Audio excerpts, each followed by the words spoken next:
Picture someone with an off-the-charts IQ. You probably imagine a pristine laboratory, a crisp white coat, and someone perfectly poised who never second-guesses a decision.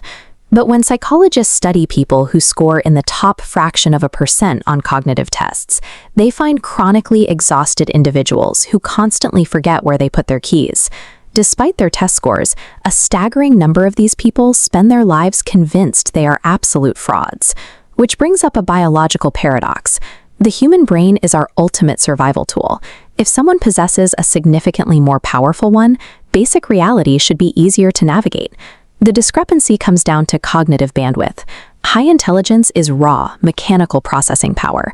Running a massive processing load requires heavy, often chaotic biological trade-offs. To understand the strange habits of highly intelligent people, we have to analyze them as overloaded neurological systems trying to keep from crashing. The friction starts before conscious thought even begins. Research links high cognitive ability with sensory processing sensitivity. This is a biological trait where the nervous system absorbs and registers a much higher volume of environmental data than average. For most people, an environment provides a filtered stream of sensory input. A high IQ brain is flooded by a dense, unfiltered web of raw data. Processing this immense density consumes massive bandwidth. Their nervous system is already operating under a heavy load. When highly intelligent people aggressively seek out quiet, highly controlled spaces, they are managing a strict hardware limitation to prevent total system overload. That heavy load continues internally. From an evolutionary standpoint, the human brain functions primarily as a threat detection machine, constantly scanning for what might go wrong. A highly intelligent brain simply runs these simulations at a much higher speed. It possesses the analytical capacity to generate vastly more complex, incredibly detailed disaster scenarios.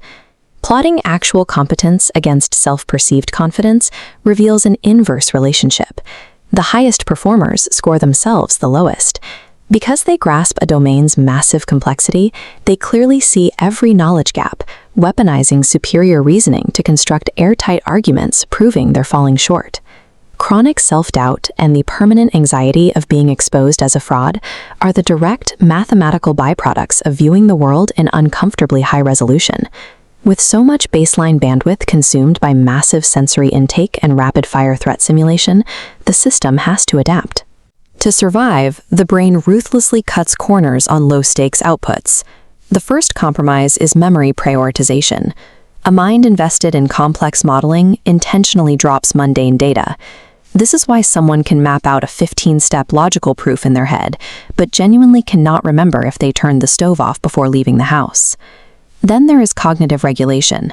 Highly intelligent people frequently use language as an external physical tool to manage their mental load. They talk to themselves out loud when alone to process information differently, or they deploy precise taboo words to effectively vent internal mental pressure. Intersecting timelines show a standard 9-to-5 societal schedule and a delayed high IQ biological timeline peaking late into the night. Statistically, highly intelligent people override natural rhythms. Staying awake until 3 a.m. provides a zero-stimulation environment, allowing their overtaxed nervous system to cool down.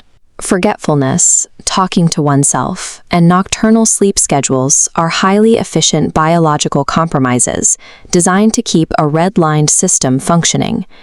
When you look again at that exhausted person staring at the ceiling at 3 a.m., cycling through old conversations and worrying about their own competence, the picture makes physical sense. It is a pure issue of bandwidth allocation.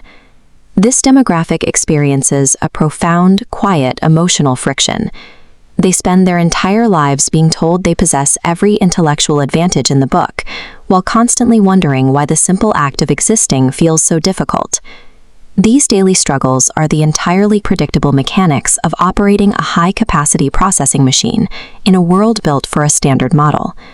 Possessing a high IQ does not make someone's suffering more valid than anyone else's, but understanding this neurological framework explains the unique, heavy shape of their daily friction. The reality of true intelligence is carrying an extraordinarily heavy cognitive load and simply finding a way to survive it.